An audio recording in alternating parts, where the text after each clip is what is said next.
शादी होते ही मेरा शौहर मुझे शहर में लेकर आ गया। मैं कराची शहर के एक छोटे से फ्लैट में रह रही थी और मैं फ्लैट में अकेली रहती थी। मेरा शौहर दुबई में नौकरी करता था। एक दिन मेरा छोटा भांजा मेरे घर रहने के लिए आ गया।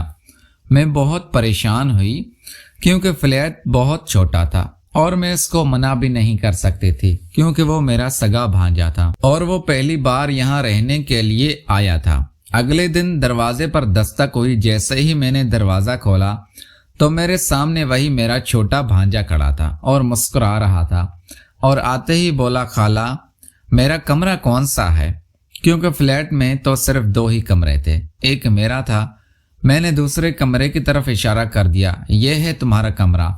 देखने में मेरा छोटा भांजा बहुत ही खूबसूरत और गबरू जवान था और उसका शेर भी बहुत बड़ा था और मुझसे सिर्फ 2 ही साल छोटा था और वो बहुत ही भरपूर नौजवान था और कद काठ से वो भरपूर मर्द लगता था। मैंने उससे खाना दिया। इतने में रात हो गई और मैं जल्दी से अपने कमरे में दरवाज़ा बंद करके लेट गई। मैं ज़्यादा अपने भांजे के सामने नहीं जाती थी। दिन इसी तरह ही गुजर रहे थे कि एक दिन मेरी तबीयत खराब हो गई तो मैंने अपने छोटे भांजे को अपने कमरे में सुला लिया। लेकिन मैं नहीं जानती थी कि आज मैंने इतनी बड़ी गलती कर दी है। मैं गहरी नींद में थी जब भांजे का हाथ आहिस्ता आहिस्ता मेरे जिस्म पर लगा और मुझे महसूस हुआ तो मेरे जिस्म में एक करंट सा दौड़ गया था। मैं 4 महीनों की रुकी हुई थी, इसलिए मैं खुद पर कंट्रोल नहीं कर पाई और ना चाहते हुए भी अपने छोटे भांजे का हाथ पकड़कर अपने साथ पूरी रात अभी कुछ ही देर पहले मेरी बड़ी बहन का फोन बंद हुआ था और कहने लगी कल ही कामरान यहाँ शहर पहुंच जाएगा और उसकी नौकरी शहर में लग गई है। मैं ये सुनकर बहुत ज़्यादा परेशान हुई क्योंकि मैं तो अकेले ही एक छोटे से फ्लैट में रह रही थी। मेरा शौहर असलम बैरूनी मुल्क में नौकरी के लिए गया था।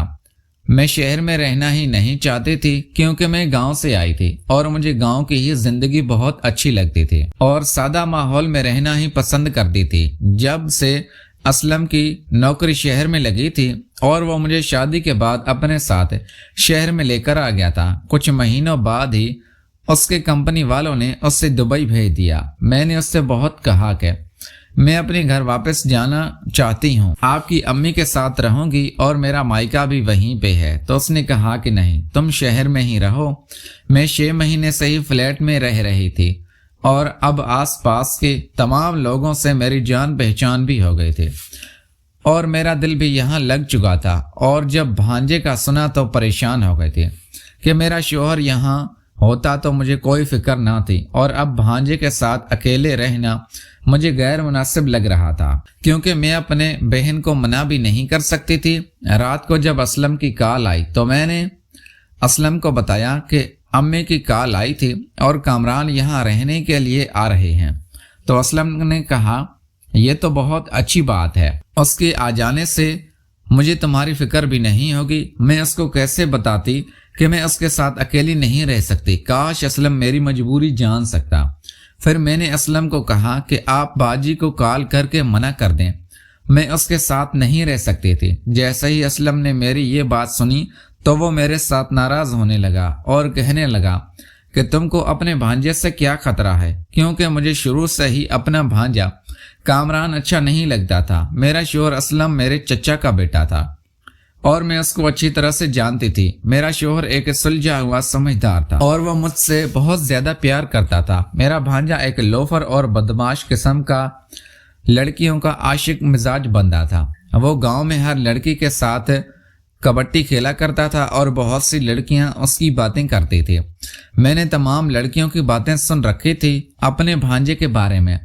वो कितना गलीज है, इस वजह से मैं डर रही थी। फिर उसका मेरे साथ घर में अकेले रहना मेरे लिए बहुत मुश्किल था। नौकरी लग जाने का मतलब ये था कि वो कई महीने तक रहेगा। अगर उसकी नौकरी पक्की हो गई तो वो यहाँ साल भर भी रह सकता था।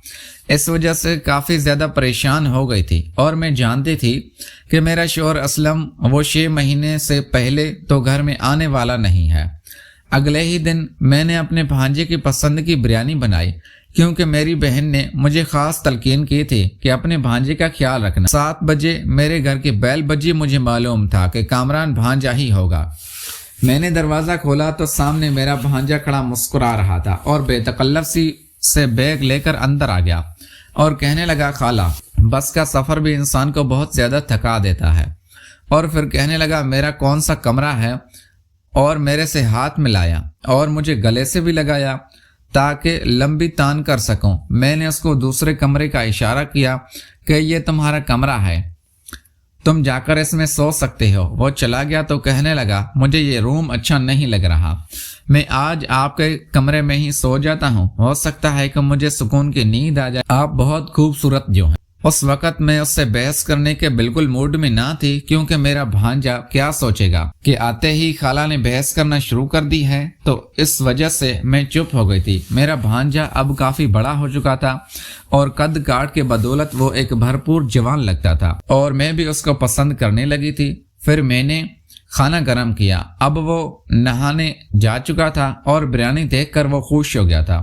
کہنے لگا خالہ کیا بات ہے، آپ کے ہاتھ کے ذائقے کی بریانی کھا کر مزہ ہی آ گیا، اور جب سے تم شادی کر کے شہر آئی ہو اس قسم کی بریانی نہیں کھائی، آج کھائی تو بہت ہی مزہ آ گیا ہے۔ اور کہنے لگا خالہ آپ کے لیے تحفے بھی لایا ہوں، چلی آ جائیں کمرے میں، آپ کو دکھاتا ہوں۔ پھر میرے بھانجے نے میرا ہاتھ پکڑ لیا اور میرا ہاتھ پکڑ کر مجھے کمرے کے اندر لے جانے لگا اور مجھ سے کچھ عجیب سی حرکتیں بھی کرنے لگا۔